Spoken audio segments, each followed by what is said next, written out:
1999 की गर्मियों में जब पूरा देश रोजमर्रा की जिंदगी में व्यस्त था, तब भारत की उत्तरी सीमाओं पर एक साजिश चुपचाप आकार ले रही थी।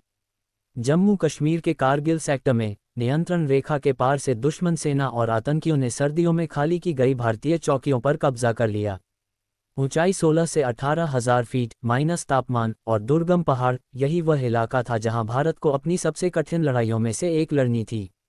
शुरुआत में इसे एक सामान्य घुसपैठ माना गया, लेकिन जल्द ही सच्चाई सामने आई। ये कोई मामूली घटना नहीं थी, बल्कि एक सुनियोजित सैन्य हमला था। दुश्मन ने ऊंचाइयों पर कब्जा कर लिया था, जिससे राष्ट्रीय राजमार्ग NH-1 जो श्रीनगर को लेह से जोड़ता है, खतरे में आ गया था। ये भारत की सामरिक जीवन रेखा थी।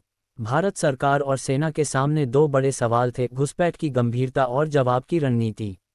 फैसला साफ था, हर हाल में अपनी जमीन वापस लेनी है, लेकिन नियंत्रण रेखा पार किए बिना।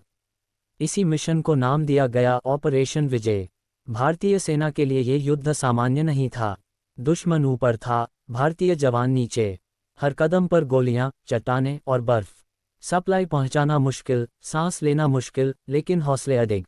सेना के साथ साथ इंडियन एयरफोर्स ने भी ऑपरेशन सफ़ेद सागर शुरू किया।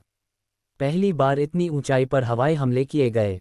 कई बार तकनीकी चुनौतियां आईं, लेकिन IAF ने दुश्मन की सप्लाई लाइन को कमजोर कर दिया। कारगिल युद्ध सिर्फ रणनीति का नहीं, बल्कि व्यक्तिगत वीरता का भी युद्ध था। Captain Vikram Batra, 13 JAK rifles के अधिकारी, जिनकी आवाज़ आज भी देश के कानों में गूंजती है।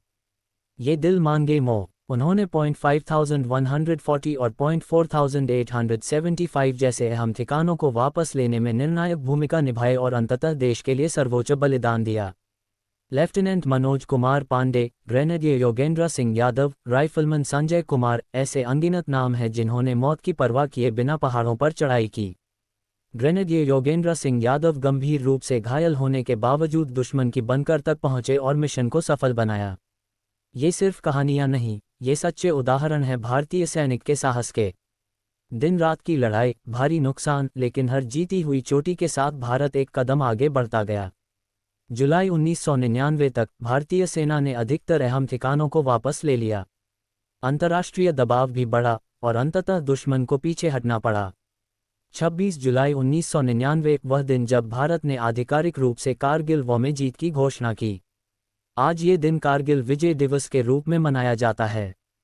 इस युद्ध में भारत ने 500 से अधिक वीर जवानों को खोया, लेकिन देश की एक एक इंच जमीन वापस हासिल की। कारगिल युद्ध ने भारत को कई सबक सिखाए: सतर्कता, तकनीकी मजबूती और खुफिया तंत्र की अहमियत।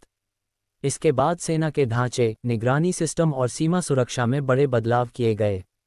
लेकिन इन सब से ऊपर कारगिल ने देश को ये याद दिलाया कि भारतीय सेना सिर्फ हथियारों से नहीं, हिम्मत, अनुशासन और बलिदान से लड़ती है। पहाड़ आज भी वही हैं, बर्फ आज भी गिरती है, लेकिन उन चोटियों पर तिरंगे की शान हमेशा के लिए लिखी जा चुकी है। हम आज़ाद हवा में सांस लेते हैं, क्योंकि किसी ने ठंडी रातों में जागकर देश की रक्षा की। कारगिल सिर्फ एक युद्ध नहीं था, वह भारत की आत्मा की परीक्षा थी।